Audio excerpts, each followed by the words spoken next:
मी सीमा. मी एका कॉर्पोरेट कंपनीत जॉब करायचे. मी माझे स्वतंत्र राहायचे. मला एक सवय होती समाजसेवेची. कोणा गरजू व्यक्तीला पाहिलं की मी त्याला लगेच मदत करायचे. एखादा व्यक्ती मला अडचणीत दिसला तर मी स्वतःहून त्याची मदत करायचे. पण यावेळी माझी ही सवय मला खूप महागात पडणार होती. मी माझ्या ऑफिसमधल्या कर्मचाऱ्याला मदत म्हणून माझ्या घरी राहायला जागा दिली होती. आता काही दिवसांपूर्वीच आमच्या ऑफिसमध्ये काही मुलांची भरती झाली होती. त्यात मुले होते आणि मुलीही होत्या. इंटरव्ह्यूमध्ये एका मुलाने मला फार इम्प्रेस केलं होतं. त्याचं नाव होतं विवेक. तो फारच हुशार आणि मेहनती मुलगा होता. त्याची ही पहिलीच नोकरी होती. विवेक फार हुशार होता. तो ऑफिसमधील कामं अगदी अचूकपणे करायचा. पण त्या मेहनती मुलाच्या आयुष्यात अशा प्रकारे कष्ट असतील हे मला ठाऊक नव्हतं. एके दिवशी रात्री ऑफिसमधून घरी आल्यावर मी काही जेवणाचे डबे घेतले व बस स्थानकावर ते गरजू गरीब लोकांना द्यायला गेले. आठवड्यातून एक दिवस मी अन्नदान करायचे. बस स्थानकावर पोहोचल्यावर माझ्या गाडीवर बऱ्याच गरजू लोकांची गर्दी झाली. तिथल्या गरीब गरजू लोकांना माझी चांगली ओळख झाली होती. मी प्रत्येक आठवड्याला तिथल्या लोकांसाठी काही ना काही खायला घेऊन जायचे. माझी गाडी पाहताच तिथली गरजू लोक माझ्या गाडीजवळ धावत आले. मी सगळ्यांना अन्न वाटप केलं. अन्न वाटप झाल्यानंतरही माझ्याकडे खाण्याचे काही डबे शिल्लक होते. मी इकडे तिकडे नजर टाकली. कोणी राहिलं असेल तर त्यालाही जेवण देऊयात या अनुषंगानेच मी इकडे तिकडे नजर मारत होते. आणि तेव्हा माझी नजर एका व्यक्तीवर पडली. तो व्यक्ती मला पाणी पिऊन झोपताना दिसला. मला वाटलं बिचारा फक्त पाणी पिऊनच झोपत आहे. मी तेव्हा जेवणाचा डब्बा घेऊन त्याच्याजवळ गेले. मी त्याला जेवण देण्यासाठी त्याला आवाज दिला. ती व्यक्ती जशी मागे वळली तसं त्या व्यक्तीला पाहून मी थक्कच राहिले. कारण तो कोणी गरजू गरीब नसून तो आमच्या ऑफिसमध्ये काम करणारा एक कर्मचारी होता. आत्ताच काही दिवसांपूर्वी त्याची आमच्या कंपनीत नोकरी लागली होती. तो कर्मचारी होता विवेक. विवेकला त्या परिस्थितीत पाहून मी शॉक झाले होते. तो तर मला पाहताच घाबरला.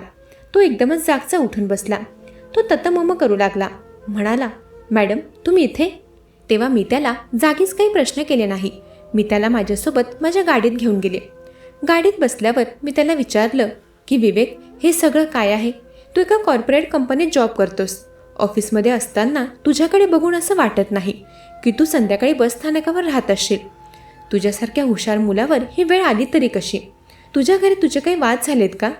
तसं काही असेल तर मला सांग. मी तुझ्या घरच्यांना समजावते. नाहीतर आजची रात्र तू माझ्या घरी थांबू शकतोस. उद्यापर्यंत तुझ्या घरच्यांचा राग शांत होईल. मी एकसारखी बोलत होते. पण विवेक मात्र खाली मान घालून बसला होता. तो कुठल्या विचारात गर्क झाला होता काही समजत नव्हतं. मग तेव्हा मी त्याच्या खांद्यावर हात ठेवला आणि तो एकदम दचकला. मी त्याला म्हणाले, विवेक तू कुठल्या विचारात गुंग झालायस? काय झाले मला व्यवस्थित सांगशील का? विवेक मला त्याच्या अडचणी सांगायला लाजत होता. त्याला बोलकं करण्यासाठी मला ते जरा कठोर वागावं लागलं. मी म्हणाले, विवेक मी तुझी बॉस आहे आणि त्या नात्याने तुला मला सगळं सत्य सांगावं लागेल. ही माझी ऑर्डर आहे. बोल, काय झालंय? का तू असा बस स्थानकावर झोपत होतास? मी थोडं वरच्या स्वरातच बोलले होते. माझ्या स्ट्रिक्ट आवाजाला विवेक घाबरला. तो मला सगळं सत्य सांगू लागला. म्हणाला, मॅडम माझ्या घरी वाद वगैरे झाले नाही आहेत. मुळात या शहरात माझं कोणीच नाही आहे. माझे आईबाबा गावी असतात. मी एका छोट्याशा गावातून आलो आहे. या शहरात मला नोकरी तर लागली, पण अजून माझ्या राहण्याचा ठाव ठिकाणा लागला नाही. मी हॉस्टेलमध्ये पीजीमध्ये बऱ्याच ठिकाणी राहण्यासाठी विचारपूस केली, पण प्रत्येकजण 20 ते 30 हजार डिपॉझिट आधी मागत आहे आणि दर महिन्याला 7 ते 8 हजार रुपये तिथलं रेंट आहे. मी एवढे पैसे नाही देऊ शकत. म्हणूनच मी बस स्थानकावर राहण्याचा मार्ग निवडलाय. आता या बस स्थानकावरील तो बाकडा माझा बेड आहे आणि येथील सार्वजनिक स्वच्छतागृह माझ्यासाठी रेस्टरूम आहे. तिथेच मी स्नान करतो, ऑफिससाठी तयार होतो. हेच खरं सत्य आहे. मॅडम कृपया तुम्हाला एक विनंती आहे. आता तुम्हाला माझं सत्य माहीत झालंय तर प्लीज ऑफिसमध्ये ते कोणाला कळू देऊ नका. ऑफिसमध्ये माझे काही नवीन मित्र झालेत. त्या सगळ्यांची फॅमिली इथेच राहते. प्रत्येकाचे आईवडील काही ना काही नोकरी करतात. ती मुलं तर नावाला नोकरीला लागलेत. त्यांना पैशांची गरज नाही आहे. माझ्यासोबतच्या मित्रांच्या घरची परिस्थिती व्यवस्थित आहे, पण मी त्यांच्यापेक्षा फार वेगळा आहे. मी असं बस स्थानकावर राहतो, तेथील स्वच्छतागृहात मी तयार होतो. हे जर कोणाला समजलं तर माझे मित्र माझ्यापासून मैत्री तोडतील. सगळे माझा तिरस्कार करतील. म्हणून कृपया करून तुम्ही ही गोष्ट कोणाला कळू देऊ नका. माझ्यासाठी एवढंच करा. मी तुमचा फार आभारी राहील. तेव्हा विवेकची सत्यता ऐकून मला त्याची फार दया आली. मी त्याच्यासाठी काय करू शकते हाच विचार माझ्या डोक्यात चालला होता. तेव्हा जो विचार माझ्या डोक्यात आला तो मी लगेच बोलून गेले. मी काहीही विचार केला नाही. मी झटक्यात विवेकला म्हणाले, विवेक, आजपासून तुला या बस स्थानकावर राहायची गरज नाही. तू माझ्यासाठी या सगळ्या गरजू व्यक्तींपेक्षा थोडा वेगळा आहेस. तुझं आणि माझं नातं वेगळं आहे. तू माझा हुशार कर्मचारी आहेस. तू आजपासून माझ्यासोबत माझ्या घरी राहायचं. आणि हो, ही गोष्ट ऑफिसमध्ये तू कोणाला कळू देऊ नकोस, कारण मला माझा मोठेपणा लोकांमध्ये मिरवायला आवडत नाही. आणि म्हणूनच मी तुला माझ्या घरी राहायला जागा दिली आहे. याबद्दल तू कोणाला काही सांगू नकोस. काही गोष्टी जेवढ्या गुप्त असतील तेवढंच बरं असतं. माझं बोलणं ऐकून विवेकने थेट माझे पाय धरले. तो म्हणाला, मॅडम, तुम्ही खरंच मला तुमच्या घरी राहायला जागा देत आहात? पण तुमच्या परिवारातील लोक मला तुमच्या घरी राहू देतील का? तुमचे मिस्टर ते तुमच्यावर काही संशय तर घेणार नाही ना? माझ्यामुळे उगाच तुमच्या घरात वाद नकोत. मी त्याला म्हणाले, विवेक, माझ्या घरी मी एकटीच असते. माझी मुलं माझ्या बहिणीकडे राहतात. फार कमी वयात माझा डिवोर्स झाला आहे. त्यावेळी जेव्हा माझा डिवोर्स झाला होता तेव्हा माझी परिस्थिती फार नाजूक होती. मी माझ्या मुलांना 2 वेळचं अन्न भरवू शकेल एवढाही पैसा माझ्याकडे नव्हता. तेव्हा माझ्या बहिणीने व माझ्या दाजींनी मला मदत केली. त्यांनी माझ्या मुलांच्या शिक्षणाचा सगळा खर्च उचलला. लहानपणापासून माझी मुलं त्यांच्या मावशीकडे राहत आहेत. ते तिथेच त्यांचं शिक्षण घेत आहेत. आता मी माझ्या मुलांचा खर्च माझ्या बहिणीला पाठवत असते. आज मी माझ्याकडून होईल तेवढी थोडीफार मदत लोकांनाही करत असते, कारण मीही फार गरिबीचे दिवस काढले आहेत. म्हणून माझ्याने कोणाचं दुःख बघवलं जात नाही. तू आता मला जास्त प्रश्न विचारू नकोस. मी तुला एकदा सांगितलंय की तू आजपासून माझ्या घरी माझ्यासोबतच राहणार. तुला आता असं बस स्थानकावर राहण्याची गरज नाहीये. विवेक माझे फार आभार मानू लागला. तो माझ्यासोबत माझ्या घरी राहायला तयार झाला होता. मी मोठ्या मनाने आणि चांगल्या विचारांनी त्याला माझ्या घरी राहण्यासाठी जागा दिली. परंतु प्रत्येक वेळी प्रत्येक गोष्टही योग्यच होईल असं नसतं. यावेळी माझे परोपकार माझ्यावरच उलट फिरणार होते. ते म्हणतात ना, नव्याचे 9 दिवस असतात. अगदी तसंच विवेकच्या बाबतीतही घडलं. तो सुरुवातीला महिनाभर माझ्यासोबत छान राहिला. तो आपल्या घराप्रमाणे घरात मिक्स झाला होता. पण अचानक त्याच्या वागण्याचा अंदाज बदलू लागला. आम्ही दोघे सोबतच राहायचो, एकाच ऑफिसमध्ये काम करायचो. पण तरीही आजपर्यंत आम्ही ऑफिसला कधी सोबत गेलो नव्हतो. सुरुवातीचे 2-3 दिवस मी त्याला माझ्या गाडीमधूनच ऑफिसमध्ये घेऊन जात होते. परंतु एके दिवशी मला ऑफिसमधील माझ्या एका मैत्रिणीने विवेकला गाडीतून सोडताना पाहिलं आणि तेव्हा तिने मला 17 प्रश्न विचारले. त्या दिवसापासून मी विवेकला माझ्यासोबत गाडीने घेऊन जाणं बंद केलं. मी त्याला सेकंड हँड बाईक खरेदी करून दिली. तो दर महिन्याला त्या गाडीचे पैसे हळूहळू करून देऊ लागला होता. आता तो त्याच्या 2 व्हीलर बाईकने ऑफिसला जायचा व मी नेहमीप्रमाणे माझ्या मोठ्या गाडीने ऑफिसला जात असायचे. ऑफिसमध्ये आमचं नातं फार प्रोफेशनली असायचं. बॉस आणि कर्मचारी या पलीकडे आमचा काहीही संबंध नाही असं आम्ही वागायचो. विवेकही बिलकुल अनप्रोफेशनल वागायचा नाही. तो दर्शवायचा नाही की आम्ही दोघे सोबतच राहतो. त्याचं वागणं स्ट्रेट फॉरवर्ड होतं. जिथे जसं वागायला हवं तसं तो अगदी व्यवस्थित वागायचा. मला त्याचा तो समजूतदारपणा फार आवडायचा. विवेक एक चांगला कुकही होता. तो अधूनमधून मला त्याच्या हातचं जेवणही बनवून खाऊ घालायचा. एकदा मला महिना चालू होता. तेव्हा माझ्याने अजिबात घरातील कामं होत नव्हती. मी तर स्वयंपाकासाठी अजिबात उभं राहू शकत नव्हते. मी चांगला पैसा कमवत असले तरीही मी घरात कामाला बाई लावली नव्हती, कारण मला दुसऱ्याच्या हातचं काम आवडायचं नाही. पण विवेक मात्र अगदी घरच्यासारखं काम करायचा. त्यावेळी महिना चालू असताना मी जरा 5 दिवस अस्वस्थ राहायचे. याआधी मी माझ्या कोणा मैत्रिणीला काही दिवसांसाठी घरी बोलावून घ्यायचे किंवा जेवणाचं पार्सल बाहेरून घरगुती मेसमधून मागवायचे. यावेळीही मी तेच करत होते. मी माझ्या व विवेकसाठी 5 दिवसांकरिता 2 वेळेचा टिफिन घरगुती मेसमधून मागू लागले होते. पण यावेळी मेसमधलं जेवण फार बेचव आलं होतं. मी तर पहिला घास खाल्ला आणि तिथेच थांबले. मला विवेकने विचारलं की मी मेसमधून टिफिन का मागवलाय? तुमची तब्येत तर ठीक आहे ना? मी त्याला माझा महिना चालू आहे याबद्दल काही सांगितलं नाही. परंतु मी तो डब्बाही खाऊ शकत नव्हते. त्या दिवशी रात्री मी भुकेच झोपणार होते. पण विवेकने मला भूक झोपू दिलं नाही. त्याने स्वतःच्या हाताने जेवण बनवलं. भले त्याने पंचपक्वान्न बनवले नव्हते, पण त्याने बनवलेल्या मसाले भाताला पंचपक्वान्नासारखी चव होती. त्या रात्री तर मी पोट भरून जेवले. त्या 5 दिवसात मी सुरुवातीचे 2-3 दिवस ऑफिसमधून सुट्टी घ्यायचे. दुसऱ्या दिवशी माझी सुट्टी होती. मी जरा आराम करत होते. सकाळी 9 वाजता विवेक कॉफी घेऊन आला. कॉफी पित असताना त्याने मला विचारलं की तुम्हाला काय होतंय? मी तुम्हाला हॉस्पिटलमध्ये घेऊन जातो. जो काही त्रास होत असेल तुम्हाला प्लीज मोकळ्यापणाने सांगा, म्हणजे तसं आपण त्या स्पेशालिस्ट डॉक्टरकडे जाऊ शकतो. विवेक फारच हट्ट करू लागला. त्याच्या हट्टापुढे शेवटी मी हात टेकले व त्याला इच्छा नसताना सगळं सांगितलं. ते ऐकून तो म्हणाला, अरे एवढंच ना, एवढं काय लाजायचं त्यात? या गोष्टी नैसर्गिक आहेत. मी आता लहान राहिलो नाही, मलाही समजतं. आणि मला काय लाजायचं? आता आपण पार्टनर आहोत, म्हणजे आपण सोबत राहतो तर आपण हाऊस पार्टनर आहोत ना. तो पुढे म्हणाला, आता तुम्ही आराम करा, काही लागलं तर मला सांगा. विवेकला जसं समजलं की माझा महिना चालू आहे तसं त्याने माझी फार काळजी घेतली. रात्री झोपण्यापूर्वी मला गरम पाण्याची पिशवी आणून देणं, रात्री झोपण्याआधी मला आईस्क्रीम आणून देणं, तसंच सकाळी ऑफिसला जाण्यापूर्वी नाश्ता, दुपारचं जेवण सगळं काही तो माझ्यासाठी बनवून जात होता. घरातील कामही तो आवरत असे. विवेक जेवढा हट्टी होता तेवढाच तो काळजीवाहूही होता. आता त्या 5 दिवसांनंतर आमच्या दोघांचं नातं अजूनच बदललं. बऱ्याच वर्षांनंतर कोणीतरी पुरुषाने अशा प्रकारे माझी काळजी घेतली होती. त्याची ती काळजी मला फार बरी वाटली होती. माझं अर्ध दुखणं तर विवेकची काळजी पाहूनच नाहीसं झालं होतं. मला वाटत होतं की तो नॉर्मली हाऊस पार्टनर म्हणून माझी काळजी घेतोय, कारण घरात प्रत्येक सदस्य एकमेकाची काळजी घेतोच आणि काळजी घेण्यासाठी कोणाला सांगायची गरज नसते. जिथे आपलेपण असतं तिथे काळजी न सांगता घेतली जाते. मी विवेकला घरातील सदस्य समजायचे, पण त्याच्या मनात असे विचार चालले होते ज्याचा मी स्वप्नातही विचार केला नव्हता. विवेक रोज टप्प्याटप्प्याने एक पाऊल पुढे टाकत होता. तो गोडवा वाढवण्याचा प्रयत्न करत होता. मला असं वाटू लागलं होतं की नियती त्याच्यासोबत होती की काय, तेही त्याला गोडवा वाढवण्यास साथ देत होती. एकदा काय झालं, मी नेहमीप्रमाणे आवरून ऑफिससाठी निघाले, पण गाडी जवळ येताच मला दिसलं की माझी गाडी पंक्चर होती. एवढ्या सकाळी मॅकॅनिक यायला तयार नव्हता. मग तेव्हा विवेक म्हणाला की आज मी तुम्हाला माझ्या गाडीवर ऑफिसला सोडतो. याआधी तुम्ही माझी बऱ्याचदा मदत केलीच आहे. आज मला एक छोटी संधी मिळाली तुमची थोडीफार सेवा करण्याची, प्लीज नाही म्हणू नका.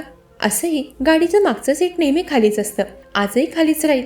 मग जर तुम्ही माझ्यासोबत आला तर तुमचा वेळही वाचेल आणि माझ्याकडून तुमची थोडी सेवाही होईल. आता तुम्ही कॅब बुक केली तर ट्रॅफिकमध्ये अडकण्याची दाट शक्यता आहे, पण माझ्यासोबत टू व्हीलरवर आलात तर वेळेच्या आधी ऑफिसमध्ये पोहोचाल, कारण टू व्हीलर ट्रॅफिकमध्ये अडकत नाही, ती पटकन निघून जाते. त्याचं म्हणणं बरोबर होतं. रोज मी ट्रॅफिकमुळेच अर्धा तास लवकर घरून निघायचे, पण आज तर गाडी पंक्चर असल्यामुळे माझा तो अर्धा तास कधीच निघून गेला होता. कॅबने जायचं म्हटलं तर ऑफिस टायमिंग असल्यामुळे मी नक्कीच ट्रॅफिकमध्ये अडकले असते. तेव्हा माझ्यासमोर विवेकसोबत जाण्याचा योग्य पर्याय होता. मला वेळेत ऑफिसला पोचायचं होतं. मग तेव्हा मी विवेकसोबत ऑफिसला जायला निघाले. मी त्याला ऑफिसच्या थोडं अलीकडेच मला सोडायला सांगितलं, कारण जर कोणी बघितलं असतं तर काहीही विचार केला असता. लोकांच्या विचारांना आपण आळा घालू शकत नाही. समोरचा काय विचार करत आहे हा विचार आपण करण्यापेक्षा आधीच माणसाने सावधगिरी घेतलेली बरी असते. त्यावेळी ऑफिसच्या थोडं अलीकडे उतरून मी माझी सावधगिरी बाळगली होती. विवेकसोबत त्याच्या टू व्हीलरवरून येताना मला फार बरं वाटलं. अगदी असं वाटत होतं की आजच्या त्या तरुण पिढीसारखं मी लॉंग ड्राईव्हला निघाले होते. टू व्हीलरचा प्रवास काही वेगळाच होता. मला फार आनंद मिळाला होता. पुढे 2 दिवसांनी माझी सुट्टी होती. शनिवार रविवार आम्हाला सुट्टी असायची. सुट्टीच्या दिवशी मी काही ना काही वेगळं खायला बनवायचे. मागच्या वेळी माझ्या आवडीचा पुरणाचा बेत मी बनवला होता. यावेळी मी विवेकला त्याची आवडती डिश विचारली. त्याने मला कांदा भजी व बटाटा भजी सांगितलं. मी त्याला दुसरं काहीतरी सांग म्हणाले, कारण मी तेलकट खायचे नाही. मी रोज नियमित व्यायाम करायचे. मी स्वतःला व्यवस्थित ठेवलं होतं. आठवड्यातून 1 दिवस मी स्वतःला ट्रीट द्यायचे. बाकी आठवड्यातील 6 दिवस स्ट्रिक्टली माझा डाएट असायचा आणि हे तेलकट वगैरे साधारणतः मी खायचीच नाही. त्यावेळी बहुतेक देवालाही विवेकची भजी खाण्याची इच्छा पूर्ण करायची होती. तेव्हा एकदमच ढग गडगडायला लागले आणि जोराने पाऊस सुटला. पाऊस पाहून तर माझी भजी खाण्याची इच्छा झाली. मग मी लगेचच भजी बनवायला घेतली. विवेकही मला मदत करत होता. त्याने एकीकडे चहा उकळवायला ठेवला. तेव्हा मी भजी बनवत होते. तोच दरवाजाची बेल वाजली. मी हात धुवून दरवाजा उघडायला गेले. दरवाजा उघडला तर समोर माझी मैत्रीण उभी होती. नलिनी माझी किटीमधील मैत्रीण होती. तिला पाहून मी घाबरले होते, कारण त्यावेळी घरात विवेकही होता. नलिनीने विवेकला माझ्यासोबत पाहिलं असतं तर तिने किटीमधील सगळ्यांना सांगितलं असतं की मी एका मुलासोबत राहत आहे. त्यात नलिनी गोष्टी वाढून चढून सांगण्यात 1 नंबर होती. तेव्हा मी तिला बघतच बसले होते. ती मला म्हणाली, अगं सीमा, बघत काय बसलीयस? मला घरात नाही का बोलवणार? तिचा आवाज ऐकून मी भानावर आले व तिला घरात घेतलं. आम्ही ड्रॉइंग हॉलमध्ये बसलो. ती अचानक कशी आली हे मी तिला विचारलं, तर ती म्हणाली की इथे जवळ आमचे रिलेटिव्ह राहतात, त्यांनाच भेटायला आले होते, पण ती घरी नाही आहेत. म्हणाले मार्केटमधून येतोय, तोपर्यंत तुम्ही घरी पोहोचा. मी तर इथे पोहोचले, पण ते अजूनही आले नाही आहेत. म्हणून म्हटलं तू इथेच राहते, तुला तरी भेटून घेऊयात. नलिनी माझ्याशी बोलत हॉलमध्ये बसली होती, पण माझ्या डोक्यात विचार चालू होता की विवेकने किचनमधून बाहेर यायला नको. परंतु मी विचार करत होते तसं काही झालं नाही. अगदी दुसऱ्या मिनिटाला विवेक किचनमधून बाहेर आला. तो म्हणाला, चहा भजी तयार आहे. नलिनीसमोर विवेक मला नेहमीप्रमाणे मॅडम वगैरे हाक देऊन बोलला नव्हता. तो आहो काहो म्हणूनच माझ्याशी बोलला होता. त्यामुळे नलिनीला लक्षात आलं नाही की तो माझ्या ऑफिसमधला कर्मचारी आहे. विवेक किचनमध्ये जाताच नलिनी मला म्हणाली, काय ग, तू तर घरात कधीच कामाला नोकर ठेवला नव्हता, मग आता अचानक हा हँडसम नोकर कुठून शोधला? मी तिला म्हणाले, अगं नाही ग, तो नोकर नाहीये. मी पुढे बोलण्याआधी ती म्हणाली, ओ अच्छा समजले, लिव्ह इन रिलेशनशिप. हां. नलिनीचं बोलणं ऐकून मी तर शॉकच झाले. ती खरंच एकाची दोन करणारी होती. आजपर्यंत मला तर तिचा तसा अनुभव आला नव्हता. पण मला किटीमधील बऱ्याच मैत्रिणींनी सांगितलं होतं की नलिनीपासून थोडं सावध राहायचं. ती माझं बोलणं ऐकून घेण्याआधी काय काय समजून बसली होती. मी तिला म्हणाले, अगं लिव्हिंग वगैरे नाही आहे. तर तेव्हाही ती म्हणाली, अच्छा पार्टनर आहे तर. तेव्हा तिच्या बोलण्यावर मी तिला उत्तर देणार तोच विवेक भजीवर 2 कप चहा घेऊन हॉलमध्ये आला. तो नाश्ता ठेवून पुन्हा किचनमध्ये निघून गेला. मी नलिनीला सांगितलं की तो आमचा रिलेटिव्ह आहे, काही दिवस तो इथे राहायला आलाय, बाकी काही नाही. मग माझं उत्तर ऐकून ती शांत बसली. नाहीतर तिचे तर्कवितर्क संपतच नव्हते. अगदी पोटभर नाश्ता करूनच नलिनी माझ्या घरून गेली. ते एकदाची गेली ते बरंच झालं. ती गेल्यानंतर मी लगेचच दरवाजा लावून घेतला. तिच्या नादात मी विवेकला विचारलंच नाही की त्याने भजी खाल्ली की नाही. नलिनी अचानक आल्यामुळे बिचाऱ्या विवेकलाच किचनमधील सगळी कामं करावी लागली. नलिनी गेल्यानंतर विवेक 2 कप चहा घेऊन हॉलमध्ये आला. तो म्हणाला, चला सोबत बसून पावसाचा आनंद घेऊयात. तेव्हा गप्पा गोष्टींमध्येच विवेक म्हणाला, तुमची मैत्रीण काहीतरी पार्टनरबद्दल बोलत होती. मी त्याला म्हणाले, अरे काही नाही, नको लक्ष देऊस तू, काही ऐकलं असेल तर ते विसर. नलिनी ना अशीच बडबडी आहे. तो म्हणाला, त्या काही चुकीचं तर बोलल्या नाहीत, आपण पार्टनर्स तर आहोत. मी त्याच्याकडे पाहताच तो म्हणाला, आपण हाऊस पार्टनर आहोत ना. एवढं बोलून तो हसतच तिथून निघून गेला. त्या दिवशी पहिल्यांदा त्याचं हसू मला वेगळं वाटलं होतं. असो, मी ना जरा जास्तच विचार करत होते. तेव्हा मी माझ्या डोक्यातले ते विचार झटकलेत. शनिवार रविवार सुट्टीचे दिवस छान गेले. पुन्हा सोमवारपासून ऑफिस वर्क चालू झालं. सोमवारी मी ऑफिसमधून लवकर घरी आले होते, कारण मला ऑफिसच्या कामासाठीच जरा बाहेर जायचं होतं.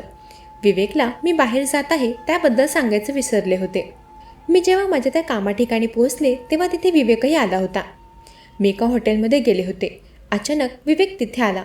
कालच एक गोष्ट घडली होती जी मी कोणासोबतही शेअर केली नव्हती.